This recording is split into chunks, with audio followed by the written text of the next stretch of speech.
कभी सोचा है कि एक मामूली सा दिखने वाला अचार क्या वो किसी बिजनेस के बनने या बिगड़ने की पूरी कहानी बता सकता है? आज हम यही देखने वाले हैं कि कैसे एक अचार की बरनी में बिजनेस का एक बहुत ही गहरा सिद्धांत छुपा हो सकता है। ये एक ऐसा सवाल है जो हम सब कभी ना कभी खुद से पूछते जरूर हैं। और मजे की बात यह है कि इसका जवाब शायद अचार बनाने की दो बिल्कुल अलग अलग कहानियों में ही छिपा हुआ है। तो चलिए इस दिलचस्प सफर पर निकलते हैं।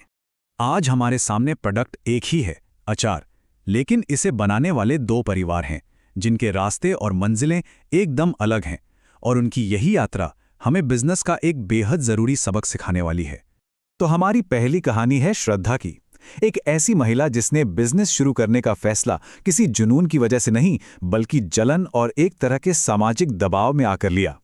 ये शब्द थे श्रद्धा की ननद नव्या के, और बस यही एक ताना श्रद्धा के दिल पर तीर की तरह लग गया। यहीं से उसे गलत साबित करने की एक जिद ने जन्म लिया। मतलब साफ है ना, श्रद्धा का मकसद कोई बिजनेस खड़ा करना था ही नहीं, उसे तो बस अपनी ननद को नीचा दिखाना था। उसकी प्रेरणा कोई पैशन नहीं बल्कि उसका अहंकार था। इसके बाद श्रद्धा ने जो किया वो किसी बिजनेस प्लान जैसा तो बिल्कुल नहीं लगता, बल्कि एक कॉमेडी शो जैसा लगता है। पहले तो बिना सोचे समझे खरीदारी कर ली, फिर जब बारिश ने प्लान खराब किया तो हेयर ड्रायर और रूम हीटर से अचार सुखाने की कोशिश करने लगी। हर कदम में सिर्फ जल्दबाजी और लापरवाही साफ दिख रही थी। और इसका नतीजा क्या निकला? वही जो होना ही था, पूरी तरह से विफलता। हीटर ने अचार का सारा तेल और नमी सोख ली और श्रद्धा का अहंकार भी उसी अचार की तरह मुरझा कर रह गया। तो ये थी एक कहानी। चलिए अब इस सिक्के का दूसरा पहलू देखते हैं।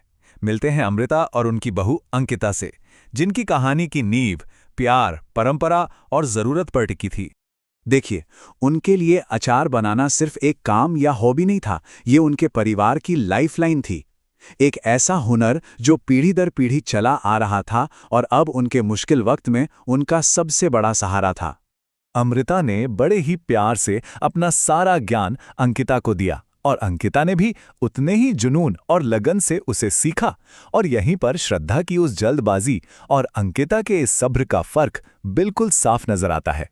लेकिन फिर उनकी जिंदगी में एक तूफान आ गया। अमृता के बेटे अर्जुन का एक बहुत बुरा एक्सीडेंट हो गया और उसके इलाज के लिए फौरन एक बड़े ऑपरेशन की जरूरत थी। और रकम बहुत बड़ी थी, 5 लाख रुपए। उस परिवार के सामने मानो एक पहाड़ जैसी चुनौती खड़ी थी। इतने पैसों का इंतजाम करना लगभग नामुमकिन सा लग रहा था।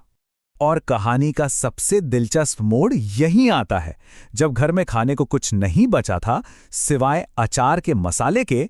तब अंकिता के दिमाग में एक शानदार आइडिया आया, अचारी पराठा।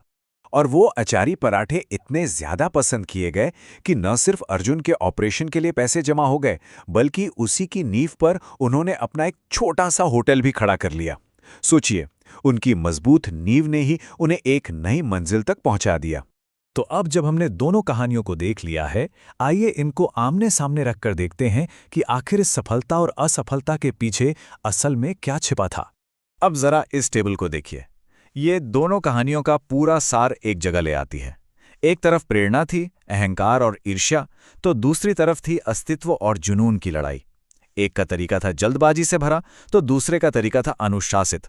एक ने मुश्किल आने पर हार मान ली, तो दूसरी ने मुश्किल को ही एक नया अवसर बना लिया।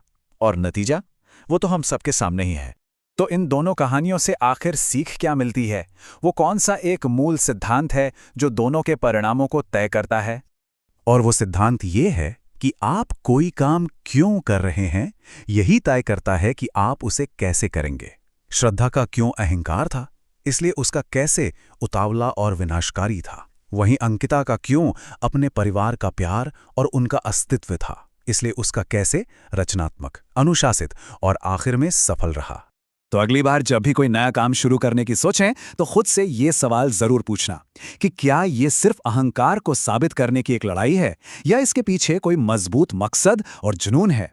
क्योंकि जैसा हमने आज देखा, आपके इसी जवाब में ही सफलता का असली रहस्य छिपा है।